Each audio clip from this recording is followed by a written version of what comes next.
Le podcast de cette semaine est dédié pour la réfoua de Suzanne Sarah Bat Yafa et de Sultana Bat Esther.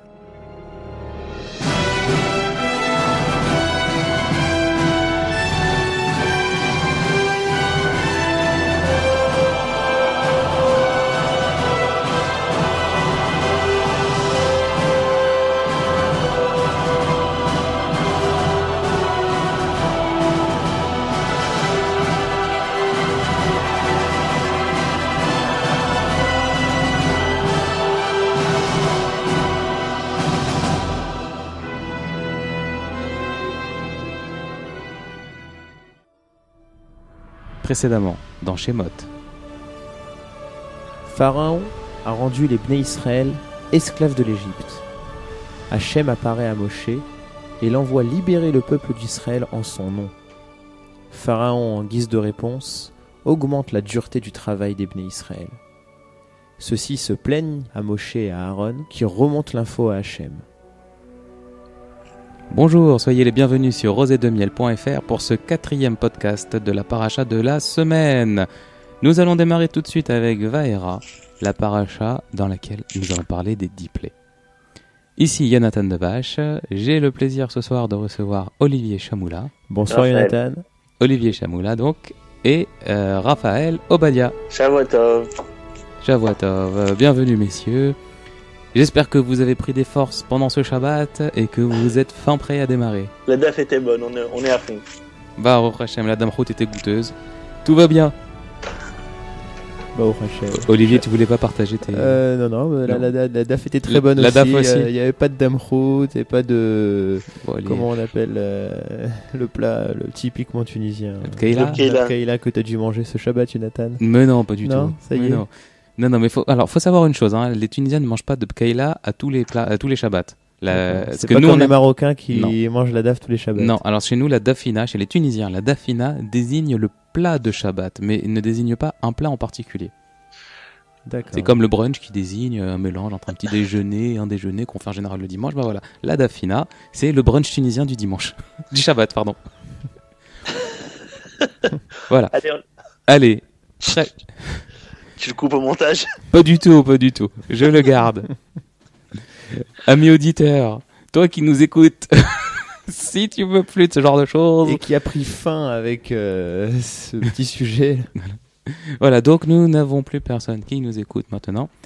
Allez, on va démarrer tout de suite. Alors, on va commencer avec quelque chose qu'on n'a pas l'habitude de faire, mais je pense que là, il y a quand même matière à citer le texte directement.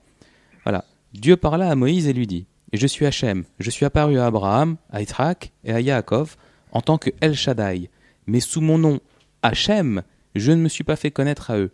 Et j'ai également établi mon alliance avec eux pour leur donner le pays de Canaan, la terre de leur pérégrination dans laquelle ils ont séjourné.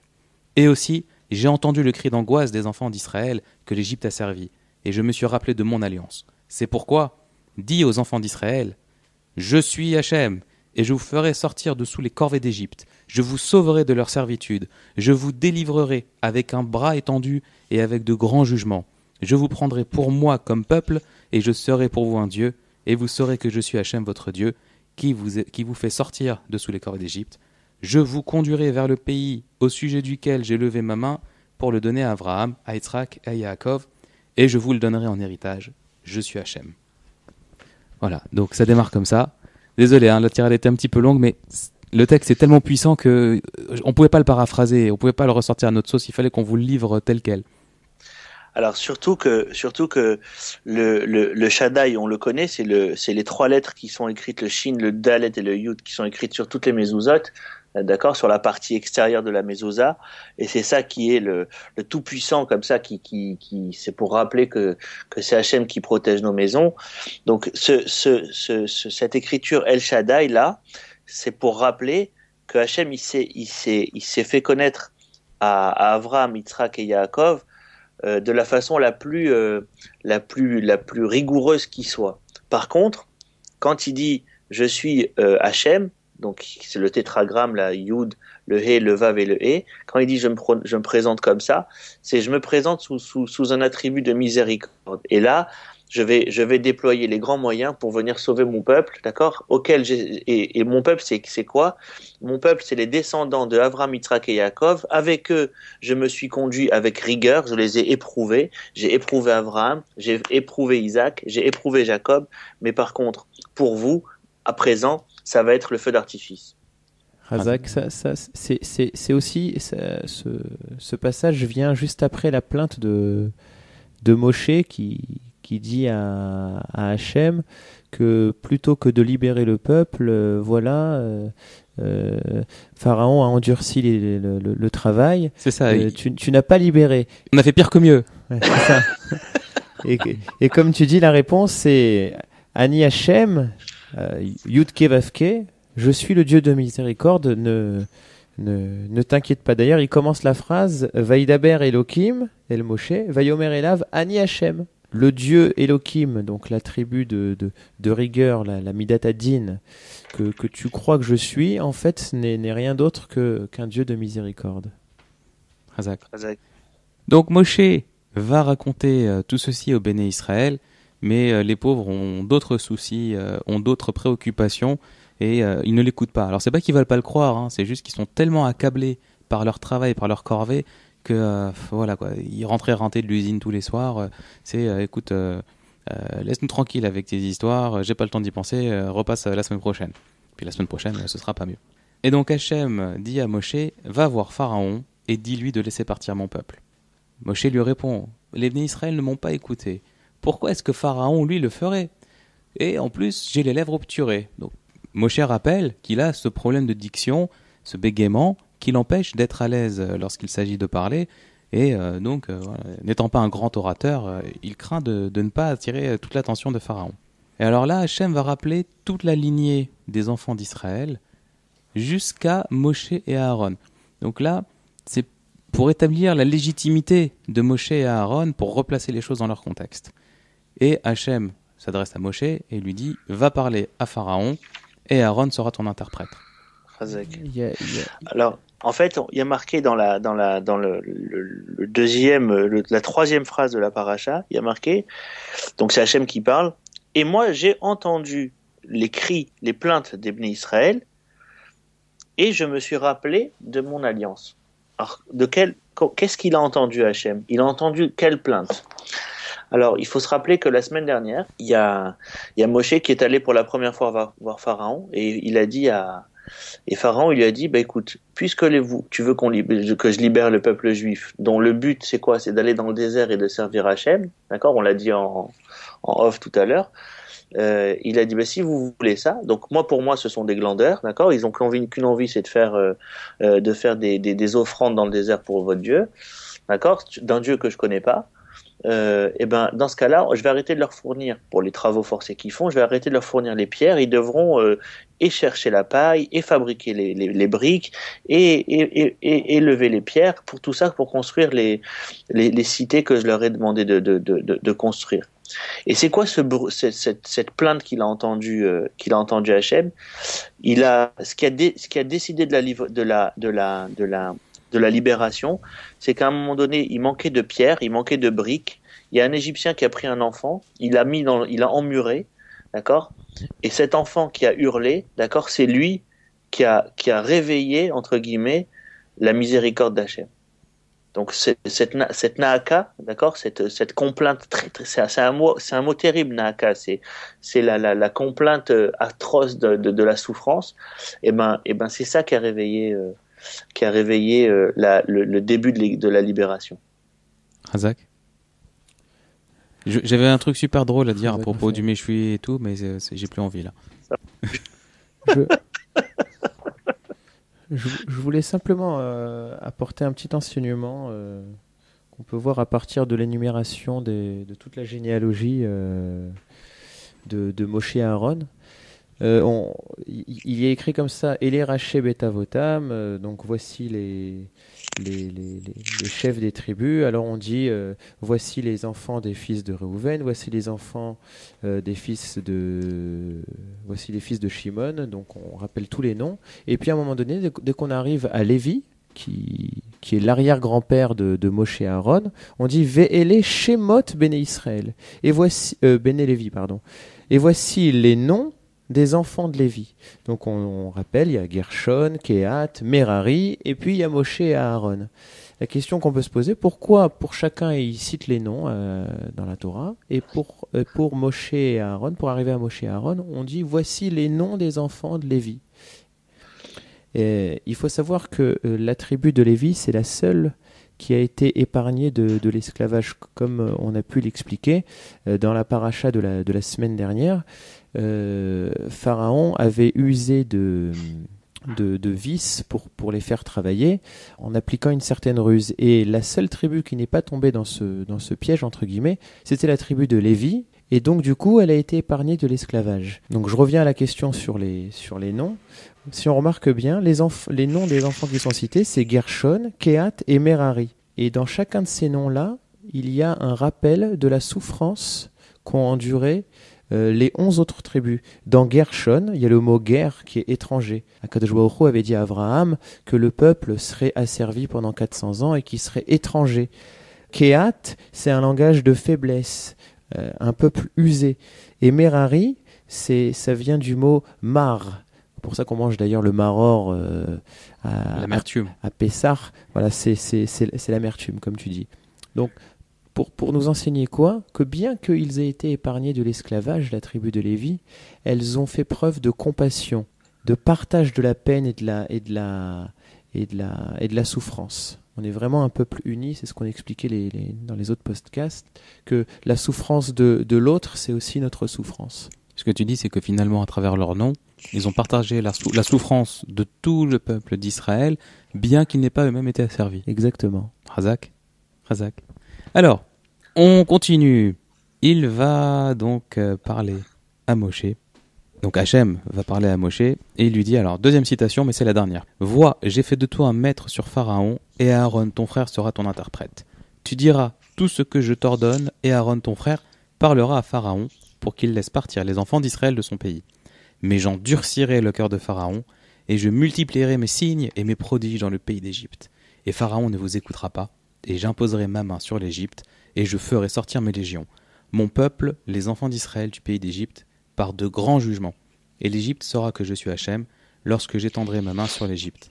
Et je ferai sortir les enfants d'Israël de son sein. » La Torah continue en nous précisant que à ce moment-là, Moshe avait 80 ans et Aaron en avait 83. Pharaon leur ordonne d'exécuter un prodige. Ah oui, ils arrivent, laisse partir notre peuple, ainsi de suite. Dieu a parlé. Mais qui tu es toi ? Fais-moi un miracle si tu es donc le représentant de ce Dieu. Moshe demande à Aaron de jeter son bâton, et le bâton se transforme en serpent. Pharaon appelle ses sages, et eux-mêmes font la même chose avec leur bâton, puisque Pharaon avait des devins, des sorciers. Alors, la Torah les appelle différemment selon les périodes, et donc eux-mêmes avaient des pouvoirs qui sont reconnus dans la Torah, et ils font la même chose avec leur bâton. Leur bâton, à eux, se transforme également en serpent. Bon, au passage, le bâton d'Aaron avale les bâtons le serpent d'Aaron avale les serpents des autres, mais Hachem, endurcissant le cœur de Pharaon, eh bien, il va refuser. Il va refuser de laisser partir le peuple. Donc Hachem s'adresse à Moshe et il lui dit « Va au petit matin, quand Pharaon sort de devant l'eau, et demande à Aaron de planter le bâton dans l'eau. » Alors l'histoire du petit matin, est-ce que vous savez pourquoi Pharaon sortait au petit matin comme ça? Ouais. Il faisait croire que... Bah oui, c'est incroyable. Bah vas-y Raphaël, puis t'es parti. Bah en fait, il y avait donc derrière il rentrait dans le Nil, il avait des gardes postés très très loin de lui, comme ça. Donc il restait seul, il rentrait dans le Nil très très tôt le matin. En fait, il faisait croire qu'il était un dieu. Donc un dieu par définition, il ne mange pas. Mais non seulement il mange pas, mais en plus il va pas aux toilettes. Donc lui, il fallait bien qu'il puisse faire ce qu'il doit faire. Donc ce qu'il faisait, c'est qu'il y allait le matin, très tôt. Il faisait éloigner tout le monde. Donc le pharaon qui rentre dans le Nil, ça étonnait personne, puisque par définition, c'est aussi un dieu, le Nil. Donc, et donc il faisait en sorte d'être tout seul, et il faisait ce qu'il devait faire très tôt. Et donc Moshe, il a déjoué l'attention des gardes, et il était arrivé comme ça de bon matin devant Pharaon qui était dans le Nil, et Pharaon était très surpris comme ça. Voilà, c'était le coup de la surprise pour aller lui montrer qu'il a compris qu'il était pas grand chose. Voilà. C'est ça. Alors maintenant juste un tout petit truc, il y a quand Dieu il dit qu'il va endurcir le cœur de. On le garde pour la fin si ça te dérange pas. Ah non, d'accord, ok, parce qu'il l'avait déjà prévenu avant. Ok, vas-y. Ouais. Ça dépend. Tu veux expliquer pourquoi il endurcit son cœur? Non. Non. Bon alors vas-y, fais comme si je n'avais rien dit. C'était quoi le mot kaved. Le mot kaved, c'est le mot endurcir le cœur. C'est en fait, ça veut dire, c'est dans l'hébreu le texte, ça veut dire il a alourdi le cœur de Pharaon. Maintenant, on sait que par exemple une viande quand on l'achète, d'accord, toutes les viandes plus on les cuit, d'accord, plus on les fait souffrir, plus on les chauffe comme ça les viandes, plus on les fait souffrir et plus elles sont tendres. D'accord. Ouais. Maintenant, il y a une viande, il y a une partie de la viande qui n'obéit pas à cette règle-là, ou bien au contraire, c'est le foie. Et le foie, on dit que c'est kaved. Donc le foie, plus on le cuit et plus il durcit, jusqu'à ce qu'il crame quasiment.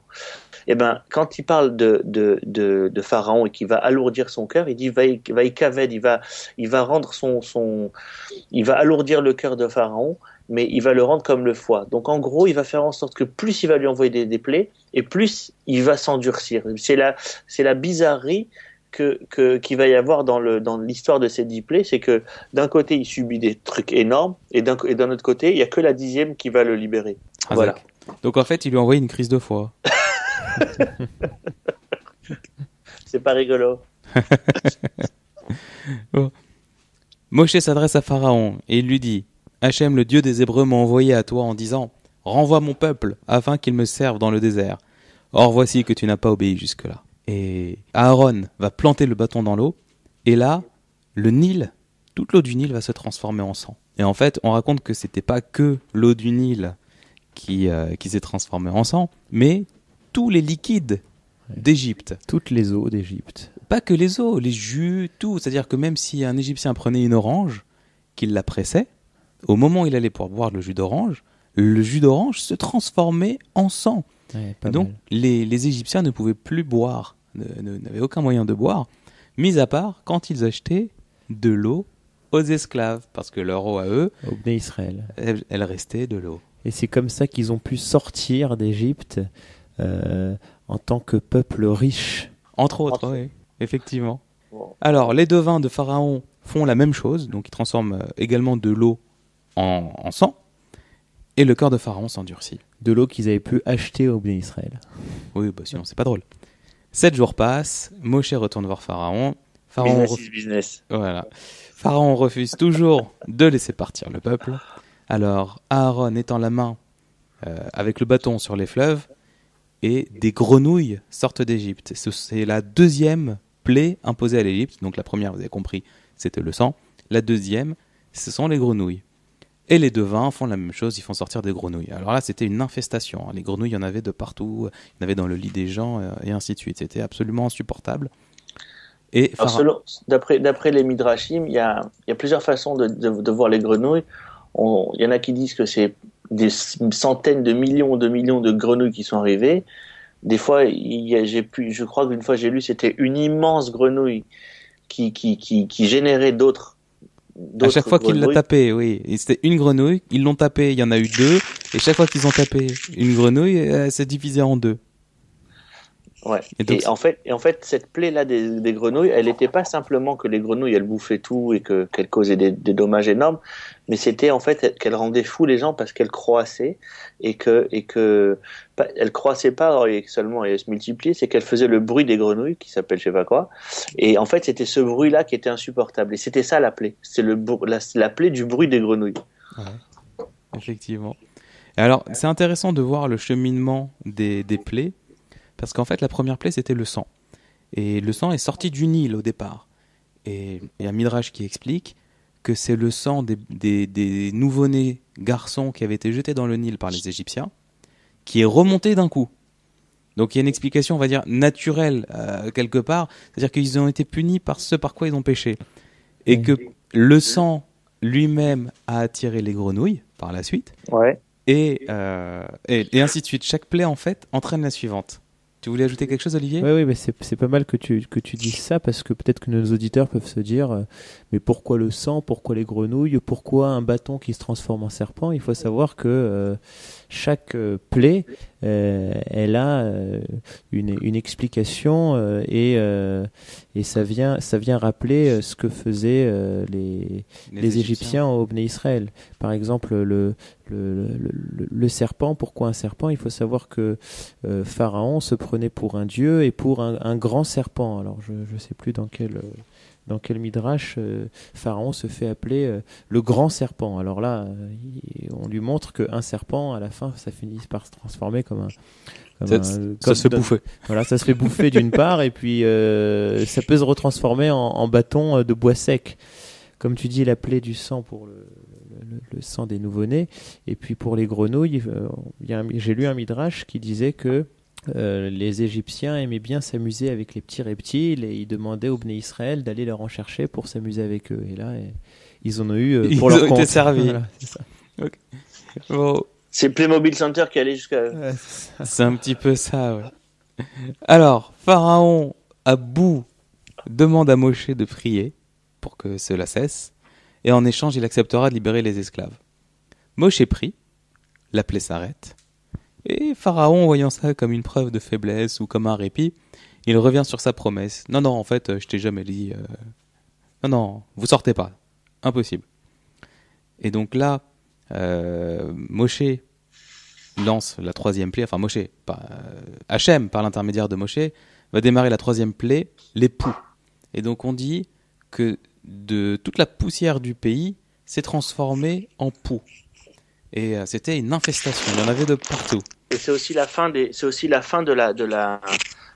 l'action des magiciens de Pharaon. C'est ça. Parce que en fait, tout ce qui est plus petit que la taille d'un grain de blé ne peut pas appartenir à la magie. Et vu que les poux ils sont plus petits qu'un grain de blé, et ben la magie noire elle pouvait pas s'exercer. Et donc c'est là que tous les magiciens ils ont arrêté de pouvoir agir, et ils ont commencé à reconnaître que ce qui faisait Aaron et Moshe, Moshe-Aaron, c'était beaucoup plus fort, et que ça venait pas, c'était pas naturel. Et ils ont cette phrase, ils disent, c'est le doigt de Dieu. Exactement. Etzba Elohim. Ouais. Mais Pharaon tient bon. Hachem endurcit son cœur, on recommence. 4e plaie, les bêtes sauvages. Donc là, le pays est envahi de bêtes sauvages qui saccagent tout sur leur passage. Pharaon convoque Moshe et Aaron. Allez-y, faites vos sacrifices ici. Et donc Moshe et Aaron lui répondent que ce n'est pas possible, parce que ils vont sacrifier des agneaux.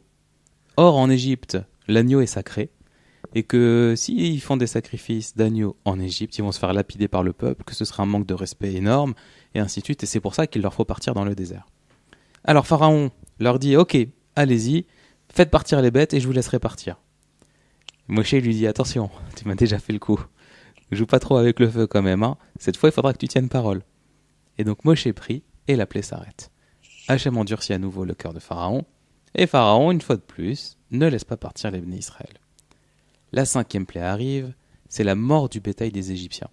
Et alors c'est intéressant de le noter, puisque, encore une fois, il n'y avait que les Égyptiens qui étaient touchés par les plaies. C'est-à-dire que le bétail qui pouvait appartenir aux esclaves, lui n'était pas touché, lui ne mourait pas. Tu voulais ajouter quelque chose, Olivier ? Oui, une explication sur cette plaie. Pourquoi cette plaie de la peste, en fait, qui a touché principalement le bétail des Égyptiens. En fait, les Égyptiens faisaient porter sur le dos des Bnei Israël, je ne sais pas, tous les ravitaillements, toutes les affaires, plutôt que donner ça aux bêtes pour ménager leurs bêtes. Et on voit bien que ça n'a pas servi à grand-chose, puisque la plupart des bêtes du bétail des Égyptiens a fini par périr dans cette 5e plaie. Razak. 6e plaie. Moshe et Aaron ramassent la cendre qu'il y avait sur le sol et la jettent en l'air. Et cette cendre se transforme en cloque et en ulcère qui va toucher de plein fouet les Égyptiens. 7e plaie, puisque Pharaon refuse toujours de faire sortir les Bnei Israël. Là, c'est la grêle. Mais alors attention, pas une grêle comme celle qui abîme un petit peu la peinture des voitures, hein. Non. Là, c'était une grêle sacrée, j'ai envie de dire, et qui montrait la puissance d'Hachem, le fait que c'était absolument divin ce qui était en train de se passer, puisque au sein de la glace, à l'intérieur des grelons qui tombaient, mais alors, vu la taille, je ne sais pas si on peut encore parler de grelons, hein, plutôt parler de boules de pétanque glacées, et dedans, il y avait du feu. Donc, qui d'autre que le maître du monde est capable de faire tenir en côte à côte la glace et le feu? C'est ça, aller au-delà de la nature. Agendas cherche encore la recette. Ouais, de la glace au piment éventuellement. Et donc c'est ce qui tombait. Et alors c'était catastrophique. Hein. C'est pas vraiment, c'était pas de la petite grêle. Hein. Et tous ceux qui avaient des champs, tous ceux qui avaient du bétail qui était dans les champs, ils ont tout perdu. Ça a détruit l'Égypte. Voilà. Et là, Pharaon dit « S'il vous plaît, arrêtez tout, je vais vous laisser partir. » Et c'est la fin de la paracha. Est-ce que vous avez parlé la semaine dernière de qui c'était Moshe Rabbeinu, comment il a débarqué dans le paysage Parce qu'on on le voit quand il naît, Ouais. On sait qu'il est né à 6 mois, Ouais. et ensuite on sait qu'il y a Bithia, la fille de Pharaon, qui va le récupérer dans le Nil. Après, il grandit un petit peu, il y a l'histoire du charbon et de l'or quand il se brûle la langue. On n'en a pas parlé de ça. Non, on n'a pas parlé de charbon. Il s'enfuit, mais D'où son bégaiement. et après il débarque à 80 ans. Est-ce que vous avez pas parlé de qu'est-ce qu'il a fait pendant 80 ans? C'est-à-dire qu'on a dit que pendant 60 ans, il était dans le désert. Ouais, on a rappelé que pendant 60 ans, il était dans le désert et que malgré tout, il s'en est pas voulu de cette mêlée de l'histoire des autres. Après, si tu peux... Tu sais ce qui s'est passé pendant ce laps de temps? Pas chaque jour. Il n'a pas été extrêmement complet sur son blog à l'époque. Non. Mais il y a une histoire dans Même Loez, fantastique. Et en fait, on a vu qu'il y avait Bilam qui est né il y a pas très longtemps avant toute cette période-là.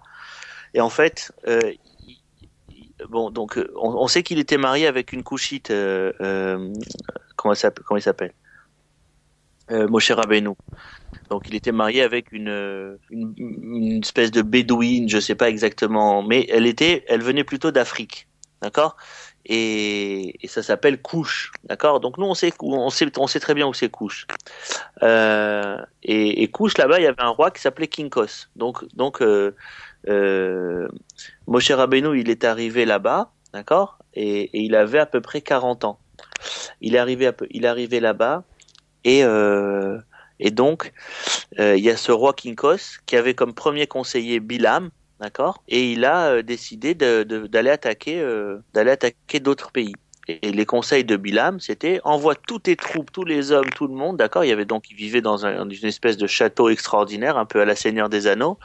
Et il est dit bon ben voilà, il faut que tu prennes tous les hommes, et tu fais la guerre et tu vas conquérir plus loin que ton territoire.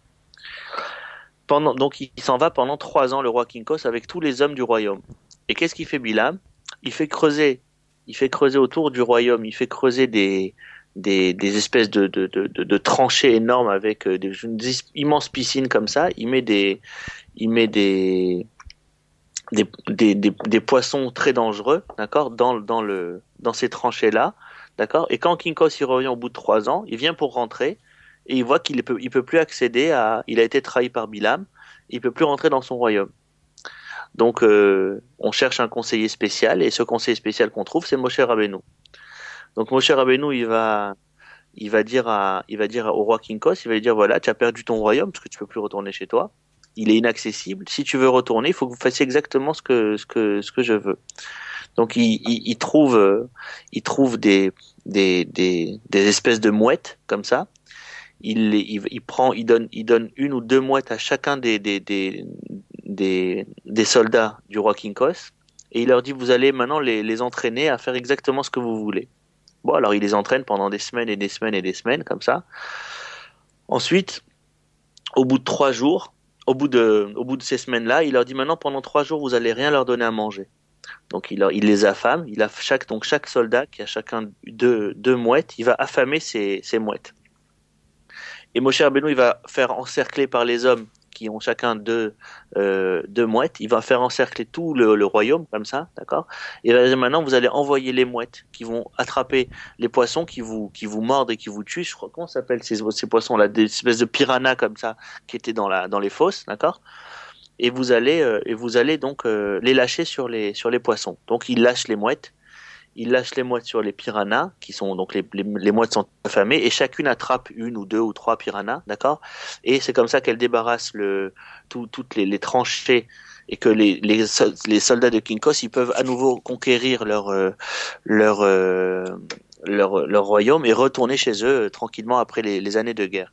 Donc voilà, ça c'est un des faits qui a été rapporté dans le Midrash via Me'am Loez, de qu'est-ce qu'il a fait Moshe Rabbeinu pendant toutes ces années. Voilà. Razak, ça fera un joli bonus. C'était le Yosef de Pharaon. C'était ouais. C'était de Kinkos. Oui, mais le Yosef de Pharaon, le Moshe de Kinkos. Ouais, exactement. Mais c'est ça. Mais je vous le montrerai le texte parce que l'histoire elle est vraiment bien racontée. Là, voilà. Mais je l'ai raconté comme j'ai pu, mais c'est vraiment extraordinaire à lire. Razak.